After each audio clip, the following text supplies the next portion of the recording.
അത് മാറ്റുന്നു.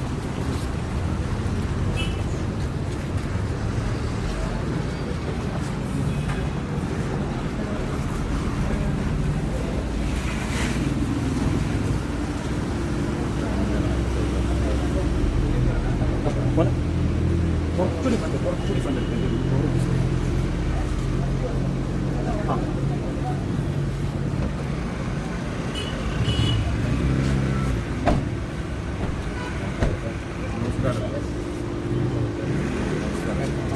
നമസ്കാരം. നിനക്കെന്തോ ഭയങ്കര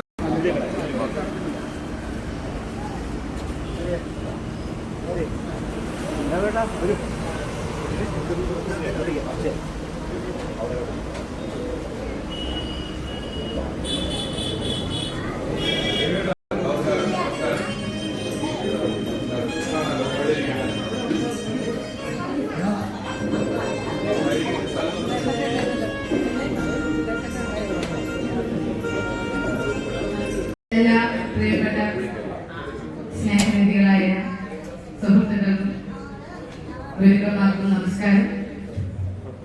നമ്മൾ പരിപാടിയിലേക്ക് കടക്കുകയാണ്.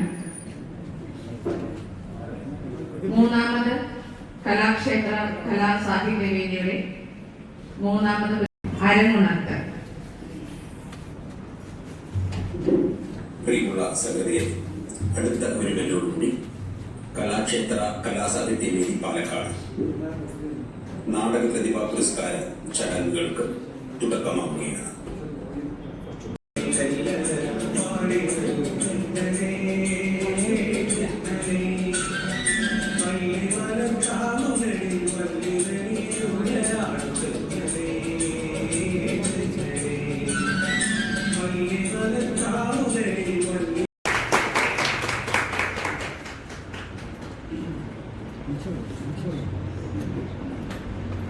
ജയൻ ശിവന്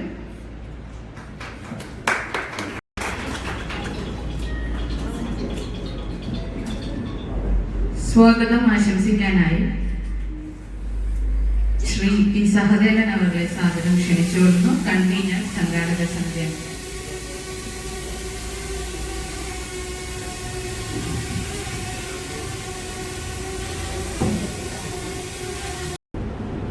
ഇന്ന് ആദരിക്കപ്പെടുന്ന പുത്തൂർ വിവേകൻ ഉൾപ്പെടെ വേദിയിൽ വിവിധ സാമൂഹിക സാംസ്കാരിക മണ്ഡലങ്ങളിൽ വിവിധ മേഖലകളിൽ വ്യക്തിമുദ്ര പതിപ്പിക്കുക വഴി ശ്രദ്ധേയരായ വ്യക്തിത്വങ്ങൾ, സദസ്സിലുള്ള പ്രിയപ്പെട്ട കുടുംബാംഗങ്ങളെ, കലാപരിപാടികളെ അവതരിപ്പിച്ച് ഒരുപാട് ഭക്ഷണം കഴിക്കുകയും വീട് വയ്ക്കുകയും വണ്ടി മേടിക്കുകയും ഒക്കെ ചെയ്തിട്ടുള്ള ഒരാളെന്നുള്ള നിലയിൽ എനിക്ക് വലിയ സന്തോഷം തരുന്ന ഒരു ചടങ്ങാണ് ഇത്. അപ്പോൾ ഈ സ്ഥാനാർത്ഥിയായി വരണം എന്നറിഞ്ഞപ്പോൾ ഞാൻ പ്രത്യക്ഷത്തിൽ പ്രഥമദൃഷ്ടിയ എൻ്റെ കലാമേഖലയിലെ പ്രവർത്തനങ്ങൾക്ക് ഒരു ഉപേക്ഷിച്ചു. രണ്ടും കൂടെ കൊണ്ടുപോവുക എളുപ്പമല്ല എന്ന ഒരു ബോധ്യം എനിക്കുള്ളതുകൊണ്ട്. പക്ഷെ എങ്കിലും ഈ ഉള്ളിൽ അയാൾ കിടക്കുന്നുണ്ടല്ലോ, അയാൾ കല അവതരിപ്പിക്കണമെന്നുള്ള ആഗ്രഹങ്ങളൊന്നും ഇല്ലെങ്കിൽ ഞാൻ വല്ലാത്ത ടെൻഷൻ അടിക്കുന്ന, അല്ലെങ്കിൽ എനിക്ക് എപ്പോഴും നമ്മൾ ഊത്തരെടുക്കുക എന്ന് പറയും, നമുക്കൊരുള്ള സ്ഥലമാണ്, കാണികൾ കാത്തിരിക്കുന്നു എന്ന ബോധം എല്ലാ സ്ഥലങ്ങളിലും കൃത്യസമയത്ത് പരിപാടി തുടങ്ങുന്ന, അല്ലെങ്കിൽ തുടങ്ങിയില്ലെങ്കിൽ കമ്മിറ്റിക്കാർക്ക് ഇടിക്കാൻ സ്വാതന്ത്ര്യമുള്ള ഒരു മേഖലയാണല്ലോ എന്ന് പറയുന്നത്. രാഷ്ട്രീയത്തെ പിടിച്ച് ഇടിക്കൊന്നുമില്ല വൈകി എന്ന് ഓർത്താലും.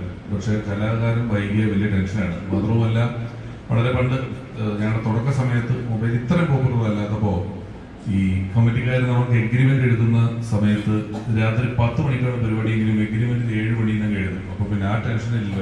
നാടകക്കാരും ഞങ്ങളൊക്കെ 7 മണിക്ക് ഉത്സവപ്പറമ്പിലെത്തിയാൽ പിന്നെ 3 മണിക്കൂർ അവരിരിക്കും. അവർക്ക് ആ ടെൻഷൻ ഇല്ലാത്തതുകൊണ്ട് എല്ലാവരും ഇതിന് എഴുതും. ചില ദിവസങ്ങളിൽ 2 പരിപാടികൾ ഉണ്ടാവും. അങ്ങനെ അങ്ങോട്ടും ഇങ്ങോട്ടും പോവുകയും വരികയും ഒക്കെ ചെയ്യുന്ന രീതിയിൽ ഒരുപാട് ഉത്സവപ്പറമ്പുകളിൽ നിന്നും ലോകമെമ്പാടുമുള്ള പല വേദികളിൽ നിന്നും പരിപാടികൾ അവതരിപ്പിച്ചിട്ടുള്ള ഒരാളാണ് ഞാൻ. അപ്പോൾ ഇപ്പോഴത്തെ ഒരു വർഷം പല സ്ഥലങ്ങളിലും സമയത്തെത്താൻ പറ്റില്ല എന്നുള്ളത് തന്നെയാണ്. അത് പരിപാടികൾ തുടങ്ങാൻ വൈകി എത്തിയത് കൊണ്ട് നേരത്തെ പോകണമെന്ന് എനിക്ക് പറയാനുള്ള സ്വാതന്ത്ര്യം എൻ്റെ കയ്യിൽ നിന്ന് പോകും. അപ്പോൾ അടുത്ത സ്ഥലത്ത് വീണ്ടും വൈകി എത്തും, അവിടെ വീണ്ടും നിൽക്കും. അങ്ങനെ എല്ലായിടത്തും ഇതായി ഞാൻ കുറച്ച് പൊരുത്തപ്പെട്ടിട്ടുണ്ട്. ഇപ്പൊ ഇച്ചിരി വൈകി എത്തിയാറുള്ള എൻ്റെ ചമ്മലൊന്നും എനിക്ക് അത്രക്കില്ലയോ എന്നെനിക്കൊരു സംശയമുണ്ട്. ഇനിയിപ്പം കുട്ടികൾക്കൊക്കെ ചില സമ്മാനങ്ങൾ കൊടുക്കുന്ന പരിപാടികളിലൊക്കെയാണ് ഉള്ളത്. അപ്പൊ അവരും കാത്തു നിൽക്കുന്നു എന്ന് പറയുന്നത് വലിയ വിഷയമാണ്. എന്തായാലും ഒരു ഭൂപ്രദേശത്ത് ഓരോ പ്രദേശങ്ങളിലും അതാത് പ്രദേശങ്ങളിലെ കലാകാരന്മാർ അവർ പലപ്പോഴും ഈ കലാകാരന്മാരുടെയും കലയുടെയും ഒക്കെ ഒരു വലിയ പ്രത്യേകത അവർ മറ്റൊരിടത്ത് പോയി ഒരു അംഗീകാരം വാങ്ങി തിരിച്ചു വരുമ്പോഴാണ് നാട്ടുകാർ ശ്രദ്ധിച്ചു കൊടുക്കുന്നത്.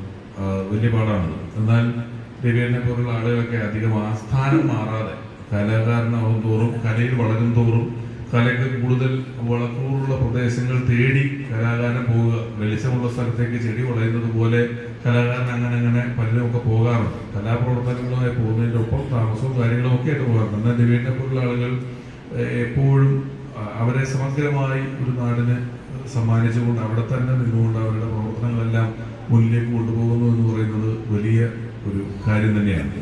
ഞാൻ ഈയിടയ്ക്ക് രവിയേട്ടൻ പഠിപ്പിച്ച കുറച്ച് കുട്ടികളിലേക്ക് പരിപാടി സ്ഥലങ്ങളിൽ പോയി. അന്ന് ഞാനവിടെ പറയുകയുണ്ടായി, നമ്മൾ പരിപാടി അവതരിപ്പിക്കുന്ന സമയത്തൊക്കെ ചില ദിവസങ്ങളിൽ നമ്മൾ ലോട്ടറി അടിക്കുന്ന പോലെയൊക്കെ 2 പ്രോഗ്രാമുകളൊക്കെ കിട്ടും. ഉത്സവ സീസൺ ആകുമ്പോൾ ഒരു ഓണക്കാലമൊക്കെ കഴിഞ്ഞാൽ ഒരു സൂപ്പർ ഹിറ്റ് ഗാനമേള, ഒരു സൂപ്പർ ഹിറ്റ് നാടകം, ഒരു സൂപ്പർ ഹിറ്റ് മ്യൂസിക് പരേഡ്, സിനിമയൊക്കെ ഉള്ള പോലെ നാട് മുഴുവൻ ഓരോ ട്രൂപ്പുകൾ ഈ കൊല്ലം അവരുടെ പരിപാടി കൊള്ളാം, ഈ കൊല്ലം മറ്റേ ആൾക്കാരുടെ നാടകം കൊള്ളാം എന്ന് പറയുന്ന പ്രൊഫഷണൽ കലാകാരന്മാർ തന്നെയാണ് പറയുന്നത്. ആ സമയത്തൊക്കെ ഈ ഞങ്ങൾ ചില സ്ഥലങ്ങളിലോട്ട് എത്താൻ വൈകുമ്പോൾ ഞങ്ങൾക്ക് മുമ്പ് അവിടെ നാടകം കളിച്ചുകൊണ്ടിരിക്കുന്ന ടീമിനെയൊക്കെ നമുക്ക് പരിചയമുണ്ട്. അവരെ എങ്ങനെയെങ്കിലും അറിയിക്കും ഞങ്ങൾ 1 മണിക്കൂർ എത്താൻ വൈകും, അതുകൊണ്ട് നിങ്ങളൊന്ന് വലിപ്പിച്ചേക്കണേ എന്ന് ആദ്യമേ പറയും. അപ്പോൾ അവരവിടെ ഒന്ന് വൈകിക്കും. അപ്പോൾ ഞങ്ങൾ എത്തുമ്പോൾ കമ്മിറ്റിക്കാർക്കും വലിയ ടെൻഷൻ ഇല്ല, കാരണം നാടകം കഴിഞ്ഞിട്ടില്ലല്ലോ.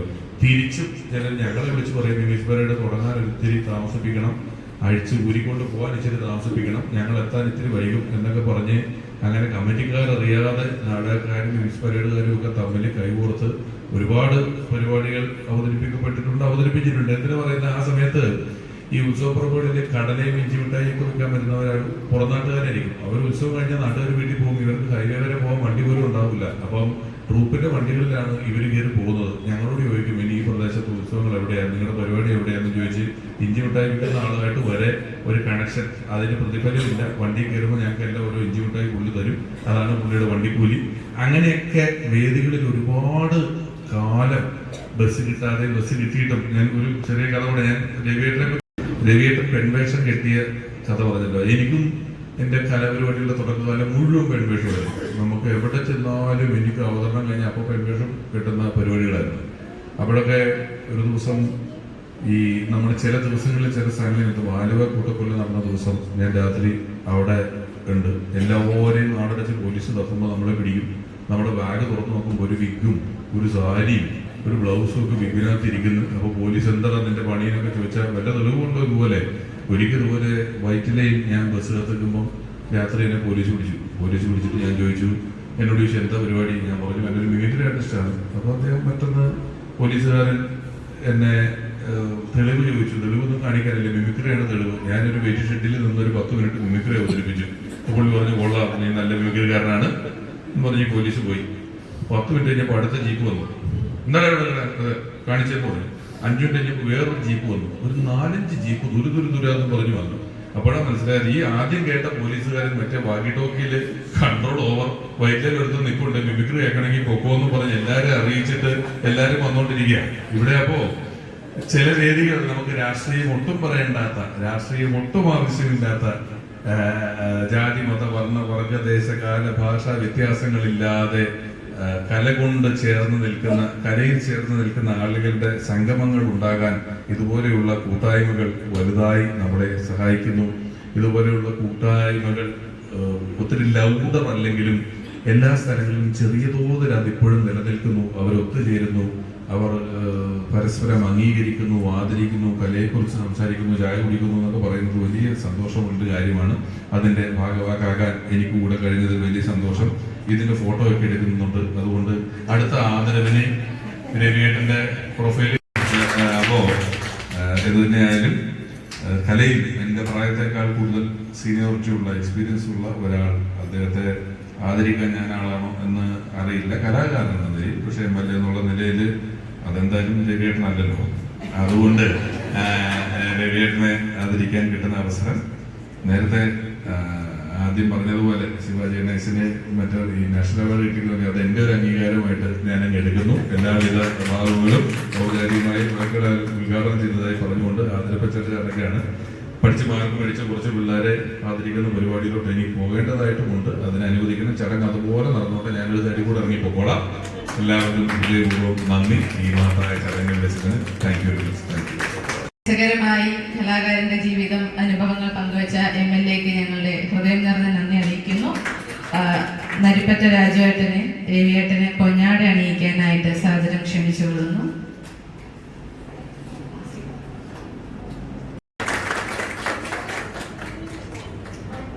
അടുത്തതായി കലാക്ഷേത്ര കലാസാഹിത്യ വേദിയുടെ മൂന്നാമത്തെ പുരസ്കാര സമർപ്പണത്തിനായി MLA രമേശ് പിഷാരടി അവരെ സാദരം ക്ഷണിച്ചുകൊള്ളുന്നു. ഏറ്റുവാങ്ങുന്നതിനായി നമ്മുടെ എല്ലാവരുടെയും പ്രിയപ്പെട്ട പുത്തൂർ രവിയേട്ടനെയും സാദരം ക്ഷണിച്ചുകൊള്ളുന്നു.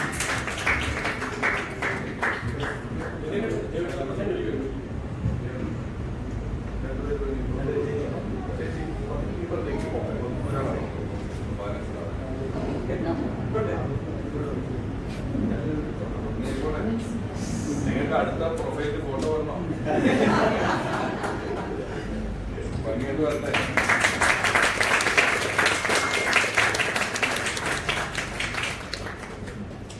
കുട്ടികൾക്ക് അവാർഡുകൾ കൊടുത്ത് ഓടി നടക്കുകയാണ് MLA. അതിന്റെ ഇടയിൽ പുത്തൂർ